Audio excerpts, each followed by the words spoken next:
నేను actor director Siraj మేది. Cinema ఓ అందాల రాక్షసి మళ్ళీ రిలీజ్ చేయబోతున్నాను త్వరలో. అయితే ఈ సినిమా రిలీజ్ గురించి కానీ అంతా అందరూ కాంట్రవర్సీ అనుకుంటున్నారు.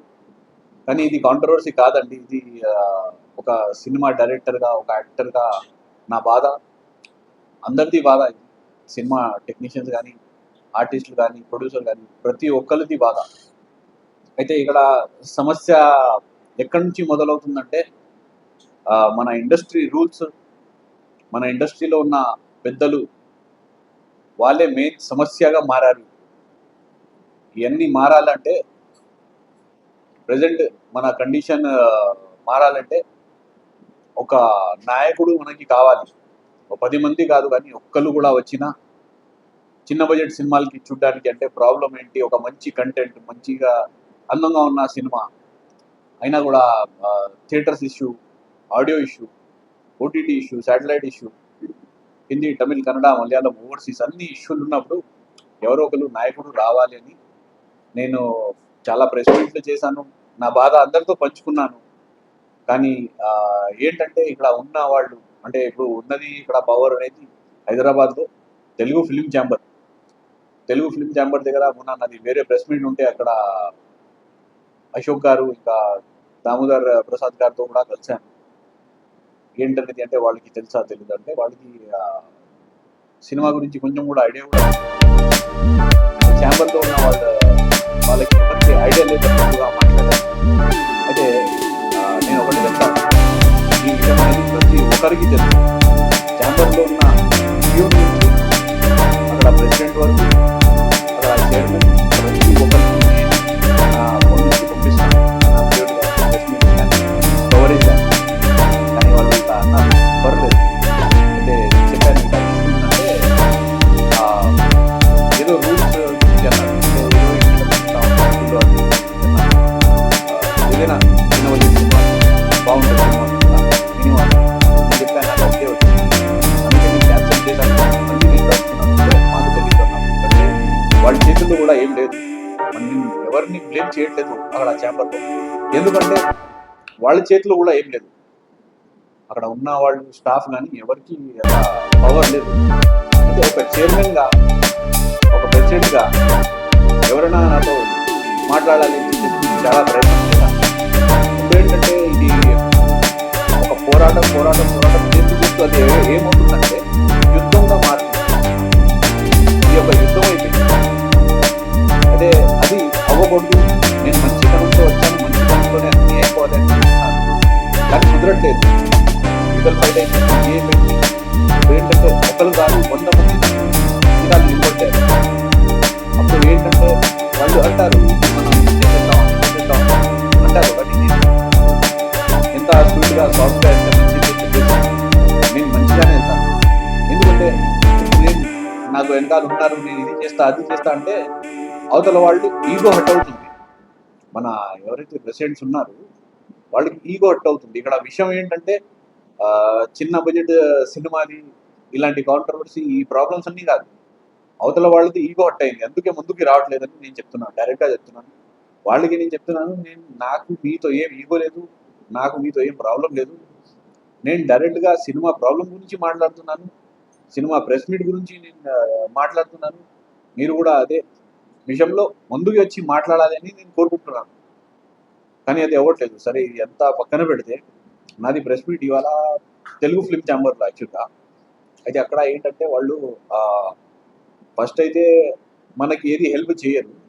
అయినా వాళ్ళకి ఏంటంటే అక్కడ కూర్చొని మన తెలుగు ఫిల్మ్ ఛాంబర్ వాళ్ళ గురించి ఇంకా ఇది దాని గురించి మాట్లాడుతారు. అయినా ఇండస్ట్రీ గురించి మాట్లాడతారు మన ఛాంబర్లోనే కూర్చొని అని చెప్పేసి ఛాంబర్ ఇవ్వడం లేదు వాళ్ళు.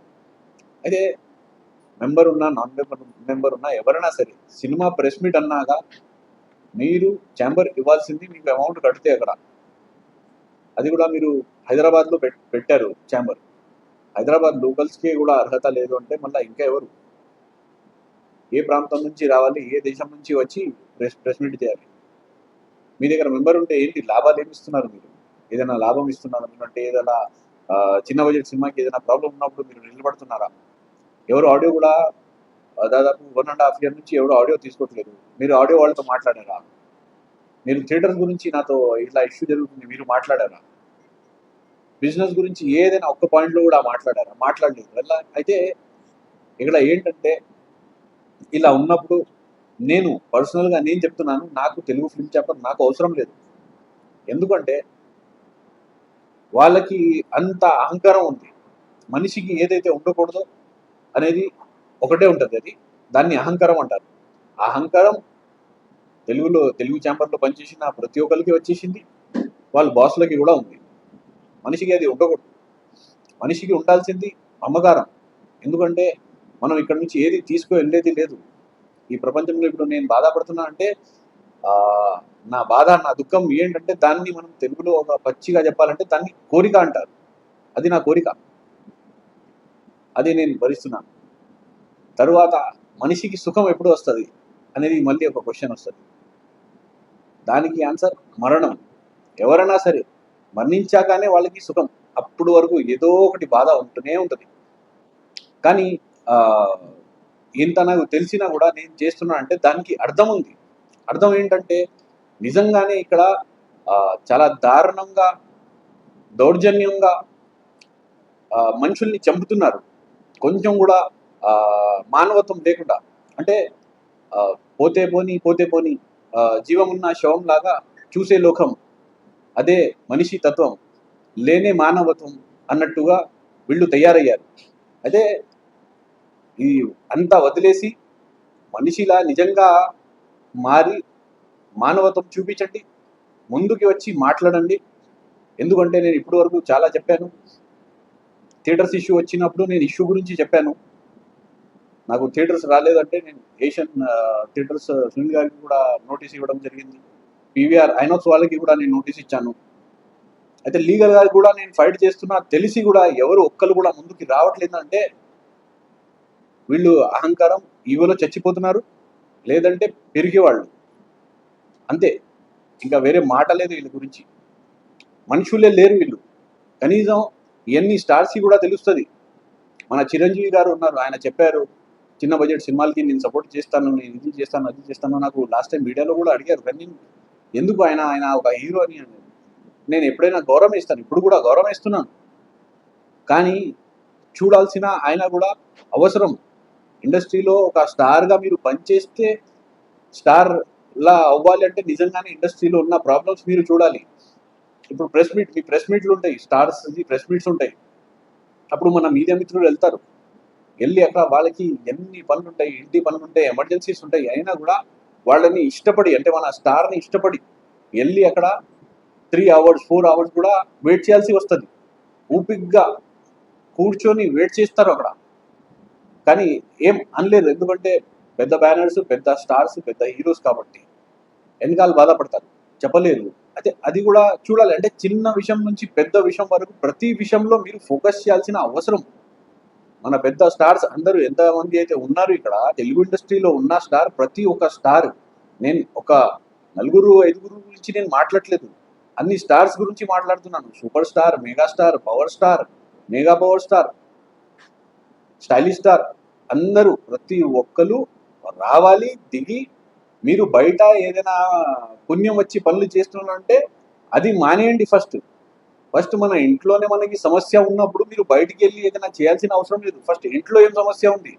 Telugu industry, Telugu film industry ఇది ఇల్లు, మన కుటుంబం. ఇది మన కుటుంబంలో ఒకడు బాధపడుతున్నాడంటే మీరందరూ చూడాల్సిన అవసరం ఇది చాలా సీరియస్గా మీరందరూ తీసుకోవాలి అనేది నేను కోరుకుంటున్నాను. ఎందుకంటే ఇది చిన్న విషయం కాదు. ఇప్పుడు మీ అందరికీ తెలియకుండా అయితే ఏముండదు. మళ్ళీ చెప్తున్నాను, ఇక్కడ ఆడియో రైట్స్ అవ్వడు. చిన్న బడ్జెట్ సినిమాకి audio rights problem, theatrical problem, OTT problem, satellite problem, Hindi, Tamil, Kannada, Malayalam, overseas rights, ఇవన్నీ ప్రతి విషయంలో ప్రాబ్లం. అంటే ఏ రైట్ లేకుండా చేస్తున్నారు. ఇది ఒక పెద్ద మాఫియాలా మారింది. ఇవాళ కాకపోతే రేపు పొద్దున మన స్టార్ ఎక్కడైనా షూటింగ్ చేసినా వాళ్ళకి ప్రాబ్లం అవుతుంది. ఎక్కడైనా వాళ్ళు సినిమా రిలీజ్ అవుతున్నప్పుడు వాళ్ళకి అందరికీ ప్రాబ్లం అవుతుంది. నేను చెప్తున్నాను, ఇది గుర్తుపెట్టుకోండి. ఇది చిన్న విషయం కాదు. ఇంతవరకు నేను ఇప్పటి వరకు ఇది చేసుకుంటూ వచ్చానంటే ఇంకా ముందుకైతే చాలా వెళ్తాను. నేను అస్సలు ఆగేది లేదు. నేను ఒకటి అయితే మీరు మీ మైండ్లో ఫిక్స్ చేసుకోండి, మీరు ఏమైనా చేసుకోండి, కానీ నేనైతే ఆగను అని నేను తెలియజేస్తున్నాను. అయితే మీ అందరూ మనసులో ఒకటి పెట్టుకోండి, ఎంత త్వరగా అయితే అంత త్వరగా ఈ ఇష్యూని మీరు సాల్వ్ చేస్తేనే ఇండస్ట్రీ బాగుపడుతుంది, ప్రతి ఒక్కరు ఇక్కడ బాగుపడతారు. మన ఏ సమస్య ఉన్నా దానికి ఒక పరిష్కారం రావాలని నేను కోరుకుంటున్నాను. అలాగే ఇప్పుడు మీకు కొన్ని సమస్యలు అంటే నేను లేనిపోని కూడా చెప్పొచ్చు, నాకు అంటే నా సబ్జెక్ట్ కన్నా అవుట్ ఆఫ్ ద సబ్జెక్ట్ చెప్పుకోవచ్చు, కానీ ఇవన్నీ నేను చేస్తున్నప్పుడు చాలామంది నా దగ్గర బాధపడుతూ ఏడ్చుకుంటూ కూడా చెప్పిన బాధలు ఉన్నాయి. అయితే ప్రొడ్యూసర్ కౌన్సిల్ ఉంది ఇక్కడ తెలుగు ఫిల్మ్ ఛాంబర్. ప్రొడ్యూసర్ కౌన్సిల్లో మీకు అక్కడ ఓట్ వేయాలంటే 3 సినిమాలు రిలీజ్ కావాలి, 25 స్క్రీన్స్ మినిమం ఉండాలంట వాళ్ళకి. అయితే అది ఎలా సాధ్యం? చిన్న బడ్జెట్ సినిమా వాడు ఒక ఓటర్ని హక్కు కూడా లేదంటే అది చాలా దారుణం. అది కూడా రూల్ మారాలి. ఒక 5-10 స్క్రీన్లు చేసినా కూడా రిలీజ్ ఆయనకి మీరు ఆ హక్కు ఇవ్వాలి తెలుగు ఫిల్మ్ మన కౌన్సిల్లో. తర్వాత మన క్లబ్లో చిన్న ప్రొడ్యూసర్స్ మొన్న అన్నారు, సార్ మీకు అక్కడ తెలిసిన వాళ్ళు ఎవరైనా ఉన్నారా, లేకపోతే మీ మెంబర్షిప్ ఉందా, మనం వెళ్దాం సార్ ఒకసారి అన్నారు. నేనా ఎందుకు, క్లబ్ సార్, మన క్లబ్ తెలుగు ఫిల్మ్ క్లబ్, మనం వెళ్ళాలి సార్ అంటే, నిన్న వెళ్ళు మరి ఏంటి ప్రాబ్లం, మెంబర్షిప్ తీసుకొని ఉంటే మీరు ఎప్పుడైనా వెళ్ళొచ్చు కదా అంటే, అది కాదు సార్ ప్రాబ్లం, 10 లక్షల రూపాయలు మనకి మెంబర్షిప్కి ఛార్జెస్ సార్. 10 లక్షలు మేము ఎక్కడి నుంచి కడతాం? నా సినిమాలు 3 సినిమాలు రిలీజ్ అయినాయి, నేను మెంబర్షిప్ తీసుకోవాలంటే 1 లక్ష రూపాయలు నాకు మెంబర్షిప్ ఇస్తే నేను హ్యాపీగా వెళ్తాను, కానీ 10 లక్షలు అనేది నేను కట్టలేను. అక్కడ అందరూ పెద్ద స్టార్ డైరెక్టర్లు, అంత పెద్ద ప్రొడ్యూసర్లు, స్టార్ ప్రొడ్యూసర్స్ అందరూ వస్తారు అక్కడ, నేను వెళ్ళలేను అంటే నేను అన్నాను, నేను ఈ విషయం కూడా నేను మనం మీడియా మిత్రులు ముందు నేను పెడతాను, మన మిత్రులు ఉన్నారు అందరూ, నా బ్రదర్స్ అందరూ నాకు బాగా సపోర్ట్ చేస్తున్నారు, నేను చెప్తాను, చూద్దాం అది ఎంతవరకు వెళ్తుందో. అయితే ఆ తెలుగు ఫిల్మ్ క్లబ్ కూడా రేట్లు తగ్గాలి అనేది నేను నిజంగా కోరుకుంటున్నాను. అయితే ఇక్కడ నేను చెప్తున్నాను కదా, మాట్లాడుతూ కూర్చుంటే ఇప్పుడు డిబేట్ పెడితే మీరు మినిమం 2-3 అవర్స్ డిబేట్ పెట్టినా నేను నా దగ్గర అంత కంటెంట్ ఉండి నేను మాట్లాడగలను, ఎందుకంటే అన్ని సమస్యలు ఉన్నాయి. కానీ అందరూ చూస్తున్నారు కానీ పట్టించుకోవడం లేదు. అది చాలా సీరియస్గా మీరు పట్టించుకోవాల్సిన సమయం అవసరం. ఇది చూడండి, చాలా సీరియస్గా తీసుకోండి ఈ విషయం. ఎందుకంటే ఇప్పుడు ఆల్రెడీ మీరందరూ మీ ఛాంబర్లో తెలిసి ఉంటుంది, తెలుగు ఫిల్మ్ ఛాంబర్లో అడగండి, కనుక్కోండి. అక్కడ నేను పెట్టిన ప్రెస్ మీట్లకి కానీ నేను పెట్టిన వీడియోస్కి కానీ చాలామంది ఇన్స్పైర్ అయ్యారు, చాలామంది 100 మంది అక్కడ వచ్చి చాలా గోలా చేస్తున్నారు, ఇలా సినిమా ప్రాబ్లం అని చెప్పేసి అని వింటున్నారు. ఇంకా నాకు కూడా అలాగే ఫోన్స్ వస్తూ ఉంటాయి.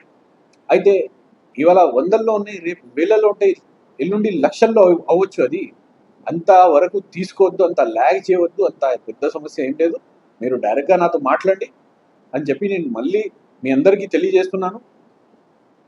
అలాగే నేను లాస్ట్ మాట్లాడింది ఒక పెద్ద వ్యక్తి చెప్పాను మీకు, భరత్ భూషణ్ గారు, అది ఏదో చేస్తాను అనుకున్నాను కానీ ఆయన కూడా ఏం చేయలేకపోయారు.